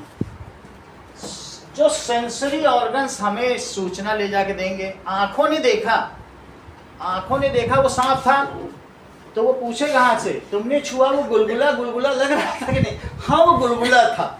फिर थर्मोरिसेप्टर्स पूछे, क्या उसमें टेम्परेचर था कि मरा हुआ था? बिल्कुल, वो बिल्कुल गर्म था सर। अच्छा, गर्म भी था, गुलगुला भी था और देखने भी। फिर कान से पूछेगा, हिस कर रहा था? हाँ हिस की तो आवाज आई थी सर, वहीं सबसे जब कंफर्म कर लेगा तो सेंसरी एरिया। अब वो पीछे जाएगा। अब एसोसिएशन एरिया, पीछे अगर पीछे सांप को देखा था, ये यूट्यूब में कभी तुमने सुना था, क्या हुआ होगा? कोई काम की जानकारी होती है तो रख लेते हैं लोग, देख के भी रख लेते हैं, कहीं कहीं से देख देख के नहीं रख लेते हैं। वो पीछे के, उसके पास एक स्टोर हाउस है, उसमें पीछे की बचपन से अभी तक की सारी कहानियाँ, उनसे एसोसिएट करेगा और फिर बोलेगा अब हट जाना चाहिए। वो पैर को कमांड दे देगा, तो मोटर एरिया से कमांड दे देगा, ओके यू गो बैक, हाथ भी पीछे करो, पैर भी निकल लो यहाँ से। तो समझ में आई? सूचना आई सेंसरी एरिया में, उनका प्रोसेसिंग कहाँ हुआ बताओ? पीछे से मिला के सब जगह से बड़ी जल्दी जो भी करना हो सकता है पहली बार ही देखा हो। कुछ थॉटफुल एक्शंस भी होते हैं, कुछ रिफ्लेक्शंस। तो मैं ये बोल रहा हूँ कि जो थॉट आउट पे कहा मैं ऐसे ही होता हो, ठीक है कि नहीं? तो अब जरा इन सब पे काम लिखें। सेंसरी एरिया क्या करेगा बताओ? Sensory area receives signals from sense organs, receives, और इतना ही नहीं, signals from sense organ। 3 सही बता रहे हैं और हाथ बोल रहा रबड़ का है। अरे जाओ, रबड़ का है, तुम ऐसे ही आँख से बोला, तुम बेकार ही हमको परेशान कर। रबड़ का था, हाथ बता दिया। रिकनसाइल भी करता है, बोलो बात समझ आएगी नहीं?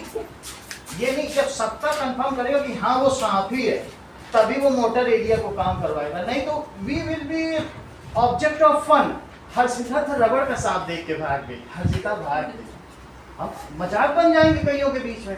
तो इस स्थिति में ब्रेन जो है इंटेलिजेंट रिस्पॉन्स प्रस्तुत करता है, वो सबसे कंफर्म करेगा, हर्षिता हटेगी नहीं। समझ में आ गई बात की नहीं? तो सेंसरी ऑर्गन क्या करेगा बताओ? It receives information and reconciles all the information received by various organs। उनको मेल जोल करके भी दिखाएगा ना, रिकनसाइल कर लेगा। चलिए आगे देखो, एसोसिएशन एरिया क्या करता है? It is now send to association area. सूचना आई सेंसरी एरिया में, कहाँ भेजी गई? It is now send to association area. Their various inputs are reconciled। आपस में जो है बहुत सारे इनपुट आए होंगे। Various inputs are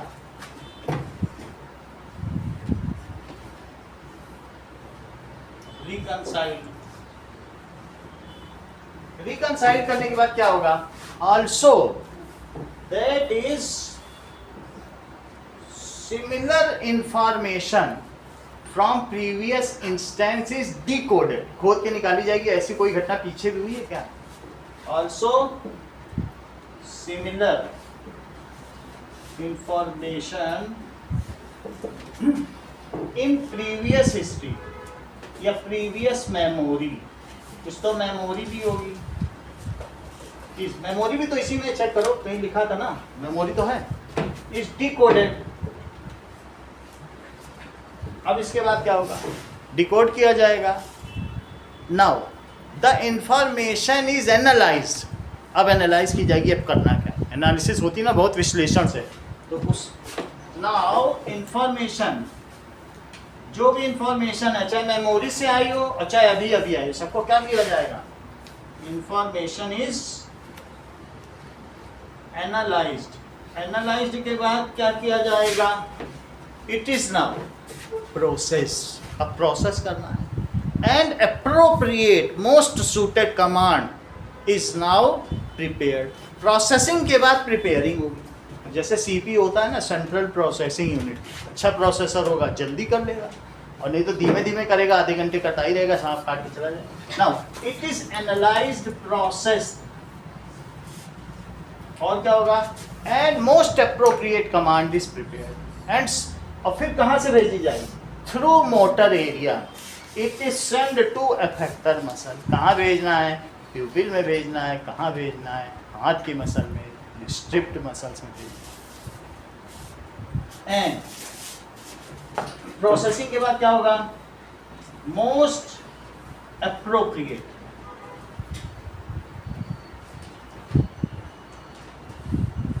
command is prepared. Tiger को देख के हम भाग जाते हैं, टीपू सुल्तान को लगा नहीं भाग पाएंगे, उसने उसका मुंह पकड़ा, फाड़ दिया टाइगर को, बोल दिया उसको, फिर टाइगर ऑफ वो मैसूर बोल दिया गया उसको। ऐसा भी हो सकता है। Most appropriate command is prepared, और फिर क्या किया जाएगा? Through motor area. तीसरा कौन सा? Through motor area it is send to, कहाँ भेज दिया जाएगा?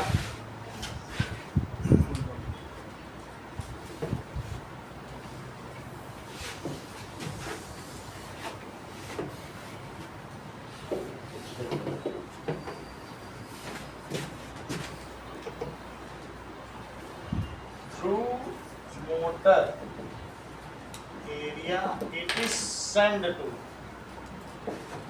effector muscle। देखो effector muscle नहीं कहना चाहो ना तो टारगेट ऑर्गन भी कह सकते हो। हाथ में भेज दिया, पैर में भेज दिया, सिंपली कह दो वो टारगेट ऑर्गन है। जिन्हें काम करना है वो सब कौन है? Target organ. और कभी हार्ट को भी बोल देगा कि तुम तेज धड़कने लगना, इसी से ब्लड को बोल देगा तेज बहने लगना, ब्रीदिंग रेट को भी बोल देगा लंग्स को तुम्हें ब्रीदिंग तेज करनी है। टारगेट ऑर्गन बहुत हैं सांप देखने के बाद, किसको किसको क्या क्या बोलता है। ठीक है, सेरिब्रम के बारे में सारी बात तुम्हें समझ में आ गई कि क्या क्या ये करता है। आगे की बात देखो कि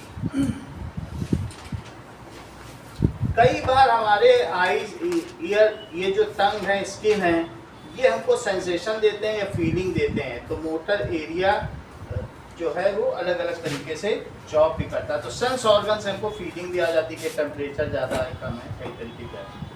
अब देखो ऑल द वॉलेंट्री एक्शंस, तुमको फ्लो चार्ट बताया था। फ्लो चार्ट में क्या था? जो तुम्हारे मसल करते हैं वो सारा काम वॉलेंट्री है, और वॉलेंट्री हाथ उठाना ये वॉलेंट्री एक्शन।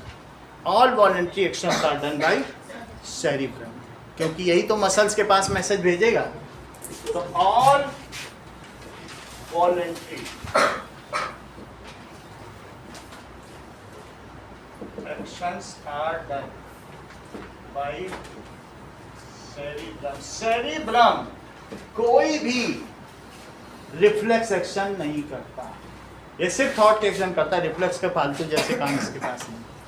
वो पीछे और भी दो मस्तिष्क हैं, मध्य मस्तिष्क और पश्चिम मस्तिष्क को दे देगा, तुम लोग बाकी काम करो, हम मेन काम कर रहे हैं। सही है। So it is not involved in any case of, क्योंकि MCQ आते हैं तो कभी ना लिखना कि फोर ब्रेन नहीं कर दिया. So it is not involved in any of the reflex sections. ये किसी भी reflex section में नहीं है. So it is not involved. वो हम आगे बताएंगे कि दो बच्चे in any of reflex section.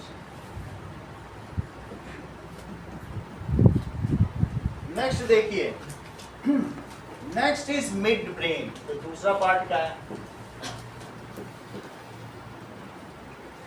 Mid brain की स्थिति देखिए. ये जो बीच का पोर्शन है, अभी आप लोगों ने देखा होगा, उसमें बीच में दिखाया होगा ना, बीच में उसमें फ्लूइड भरा हुआ होता है. वीडियो एक देखेंगे तो तुम देखोगे उसमें दिखाएगा फ्लूइड है, तो फ्लूइड भरा हुआ होगा. तो मिड ब्रेन क्या काम करेगा? Mid brain controls reflex movement. अभी ऊपर लिख दिया तो वो नहीं करता है, तो किसी न किसी को तो लेना पड़ेगा. मिड ब्रेन, ये बिल्कुल ब्रेन के मिड में है, इसीलिए इसका नाम क्या पड़ गया? Mid brain. So it controls reflex actions of head. Reflex action of head, head का भी करेगा और नेक का भी करेगा. हो सकता है ये ट्रंक का भी कर दे रिफ्लेक्स एक्शन, लेकिन किसके रिस्पॉन्स में? इन रिस्पॉन्स टू आई. आई ने देखा और हाथ हट गया तो समझो वो रिफ्लेक्स एक्शन ऊपर का माना. In response to sense organ above neck. एक होता है हाथ से छू के हाथ हटा, तो वो बॉडी के नीचे के रिफ्लेक्स एक्शन है, वहां रिसेप्टर नीचे का, थर्मो रिसेप्टर. लेकिन अगर फोनो रिसेप्टर और फोटो रिसेप्टर है तो ऊपर का माना. सही है. ट्रंक भी इन्वॉल्व हो सकता है, जरूरी नहीं कि देखा तुमने तो चेहरा ही हटे, हाथ भी हट सकता है. जो भी हो, इतना हमें लिखना नहीं, फिर भी बता दिया. तो it is responsible for all kind of reflex action. कौन से? अबव नेक समझ. ठीक है. जैसे कई बार ऐसे कोई है तो ऐसे भी आंख हो जाती है रिफ्लेक्स एक्शन, ऐसे. इसमें कुछ सोचना थोड़ी है, क्या थॉट प्रोसेस, किसी ने बोला ऐसे देख लिया तो ये भी reflex action. So movement of neck is also reflex. आगे देखो. तो in response to visual and auditory stimuli, in response to visual and auditory stimuli. Auditory का मतलब है जो चीज आप ऑडिट होती है, सुनते हो, तो ऑडिटरी. मैंने ये आपको बता दिया था कि फोनो रिसेप्टर्स होंगे.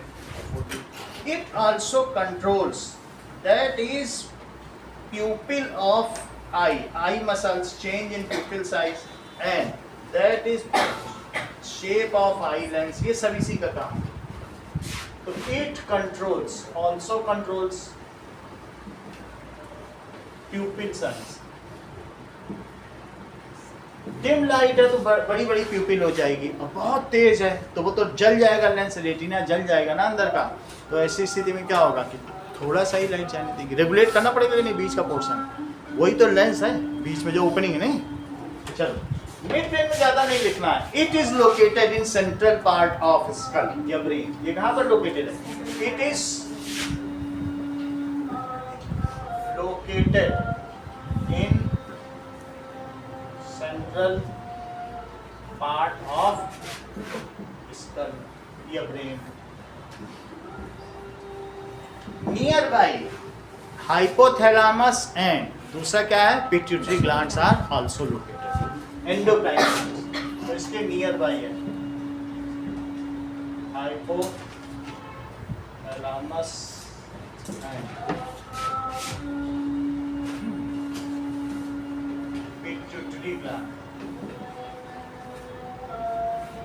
इन ग्लैंड्स में अलग अलग तरीके के हार्मोन निकलते हैं, वो हम आगे बताएंगे. Are located. अब तीसरा देखो, तीसरा कौन सा है? That is hindbrain. Hindbrain का क्या मतलब है? पश्च मस्तिष्क. एक होता है अग्र मस्तिष्क और एक क्या? मस्तिष्क.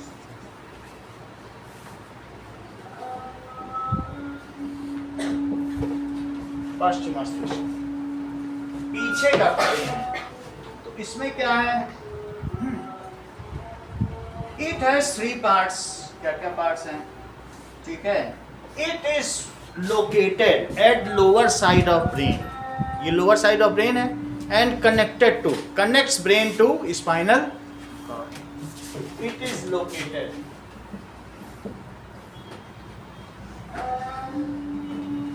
at lower side of brain के पिछले। It has, स्नेहा बिश्नोई 3 इसके हिस्से बताओ जरा कौन कौन से। सही है। So it has 3 parts। pons ऊपर से देखें तो that is PMC, PMC करके ही आएगा उनका, PCM भी कर सकते हो, PACS सबसे नीचे है मैं, PCM सेरिब्रम। तो pons, मेड्यूला, और तीसरी चीज मेड्यूला एंड सेरिबेलम।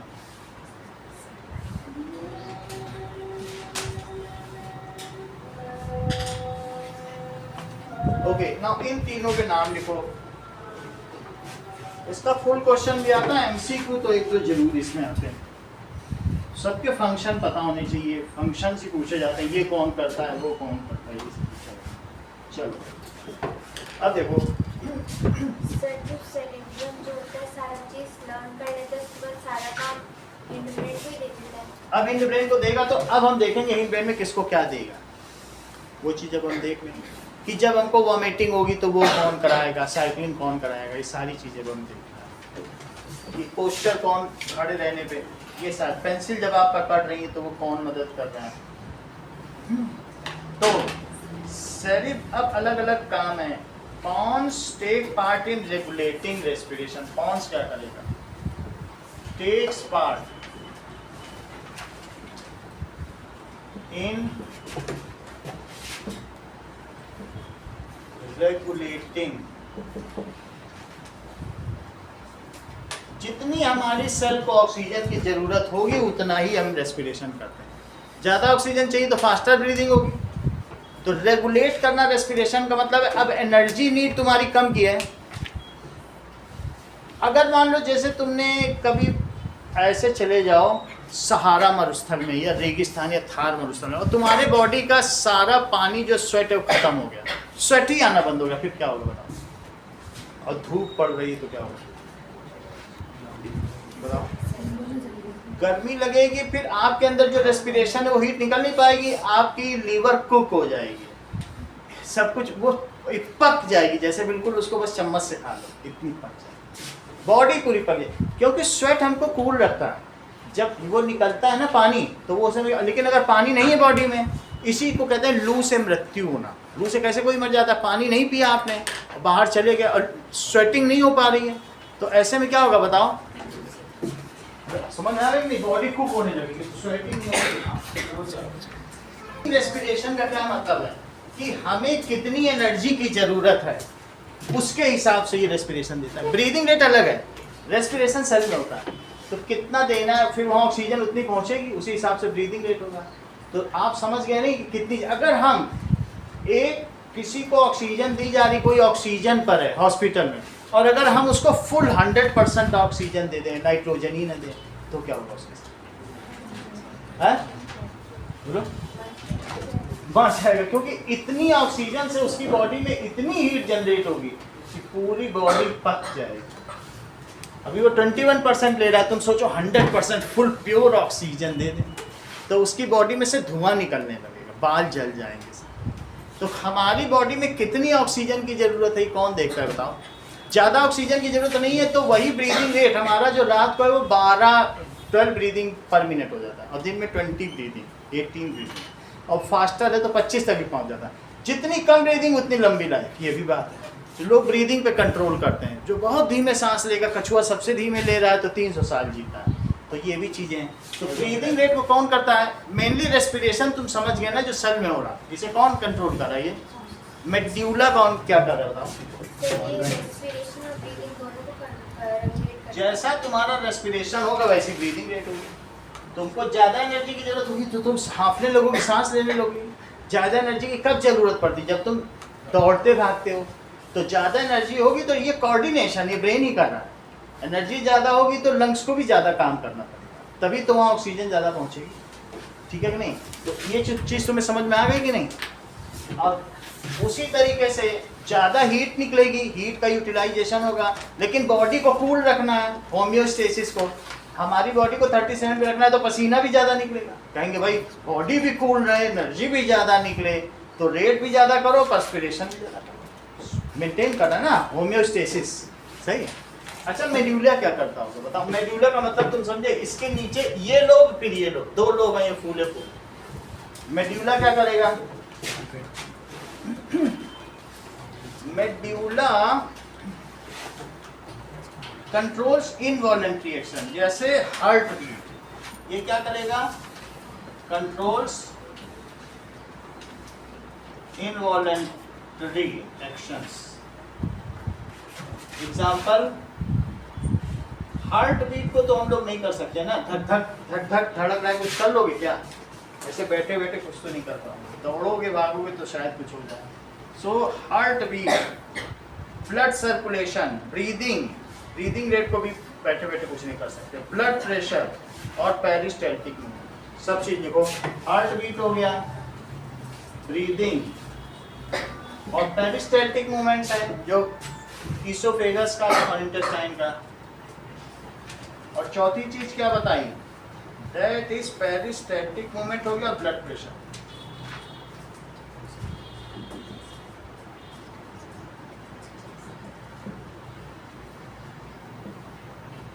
बोलो आदित्य, क्या क्या करता है पॉन और क्या क्या करता है मेडुला?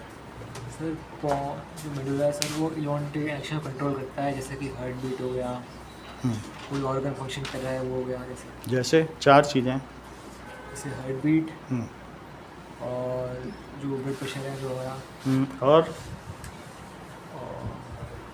चारों बताओ वंदना।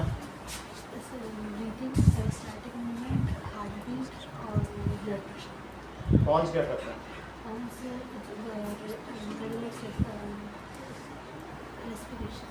मिड ब्रेन क्या करता है?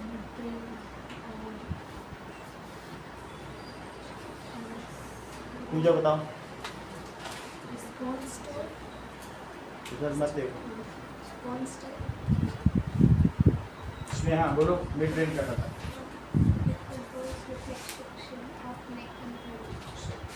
कौन क्या करता है? मेडुला क्या करता है?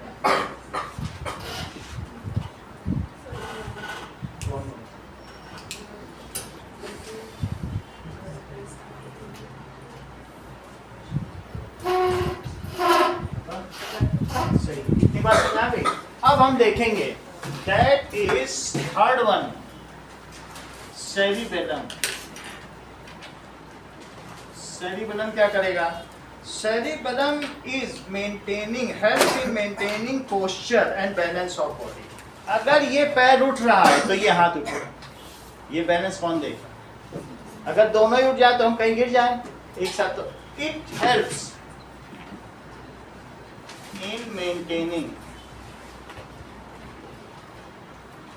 posture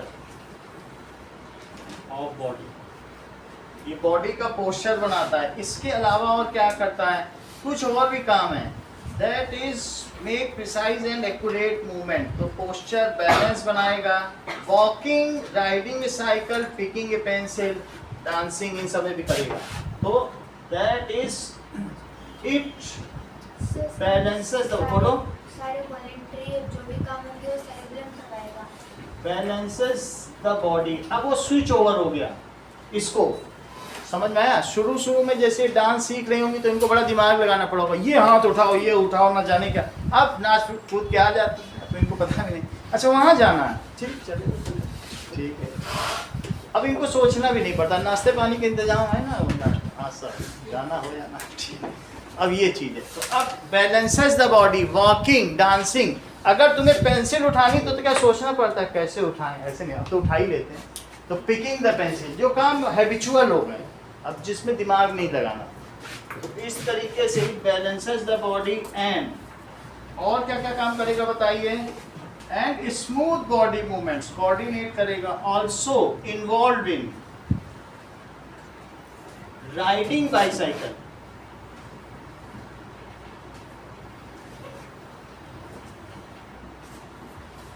डांसिंग, वॉकिंग,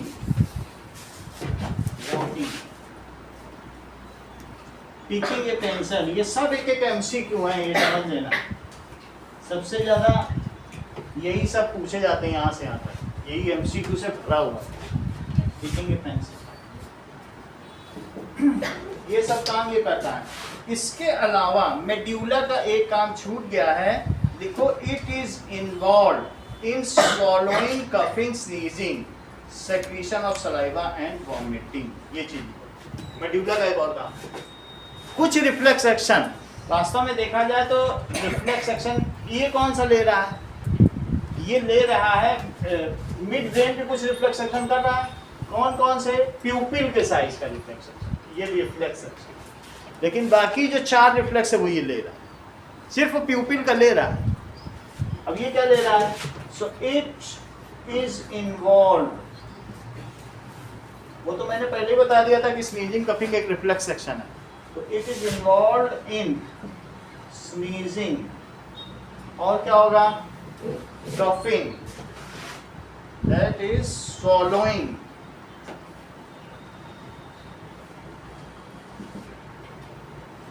swallow कराएगा, वॉमिटिंग में भी काम आएगा,